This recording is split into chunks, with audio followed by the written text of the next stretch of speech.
Shalom à tous, ici le Rav Shapira. Depuis le 7 octobre, je publie des vidéos prophétiques. Les vidéos et les livres se suivent régulièrement, comme le nouveau Hamas et la chute d'Édom, afin de montrer l'accomplissement des prophéties. J'ai une demande à vous faire. Je vous envoie cette vidéo en urgence. Je l'avais ni prévue, ni anticipée. Surtout pas en ce moment. Mais après avoir vu certains signes, comme les rapports venant d'Israël et les indications de la prophétie, je réalise que depuis que nous rentrons dans le mois d'août, nous sommes tout proches du mois d'Elul, qui nous rapproche de Tishri et d'une bataille finale. Il y a seulement quelques minutes, l'Iran a lancé un sérieux avertissement à Israël. Préparez-vous à être consumés. Nous avons aussi reçu un avertissement selon lequel le réseau d'approvisionnement en eau potable des États-Unis aurait été contaminé par une cyberattaque. Mes amis, savez-vous combien de villes, combien d'États sont concernés par cette contamination? Il s'agit exactement de 7 États. Dans les vidéos précédentes, je vous parlais de la guerre des derniers jours qui a commencé. Une guerre sur 7 fronts. Une guerre sur 7 fronts, c'est la phase initiale de Gog et Magog.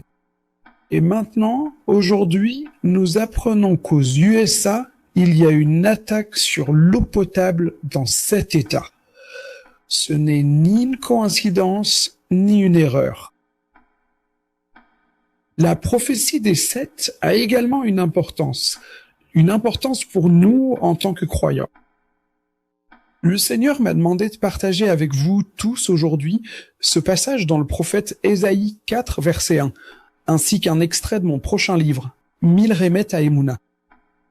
Nous lisons ceci. Dans les derniers jours, les jours de la venue du Messie, 7 femmes saisiront en ce jour un seul homme et diront « Nous mangerons notre pain et nous nous vêtirons de nos habits. Fais-nous seulement porter ton nom. Enlève notre opprobre. » Vous voyez, il s'agit ici du code des 7 femmes. 7 femmes contre 7 forces du mal qui se sont levées contre Israël le 7 octobre. Nous devrions observer attentivement ces choses dans les prochaines heures et les prochains jours, car je crois que nous allons entrer dans la phase suivante, une phase bien plus importante. Et je vous dis ça sous l'inspiration du Saint-Esprit, et je vous les transmets.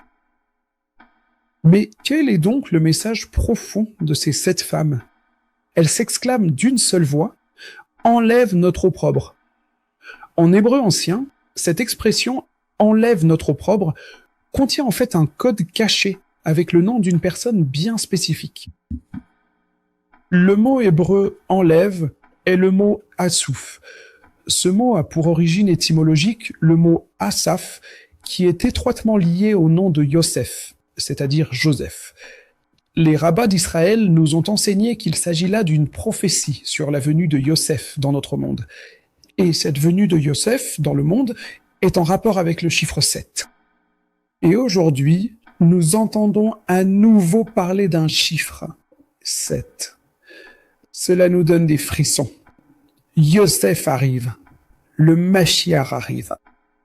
Et qu'est-ce qui va se lever lors de sa venue? Un reste? Le reste pour les derniers jours. Ils porteront leurs propres vêtements et mangeront leur propre nourriture, ce qui signifie qu'ils resteront qui ils sont. Cependant, ils font une demande. Prends-nous, aide-nous à être greffés. Nous vous transmettons ces paroles aujourd'hui, avant la fin du conflit final avec l'Iran. Prenez une bonne décision. Attachez-vous au Dieu d'Israël. Attachez-vous au peuple juif et attachez-vous au Mashiach d'Israël.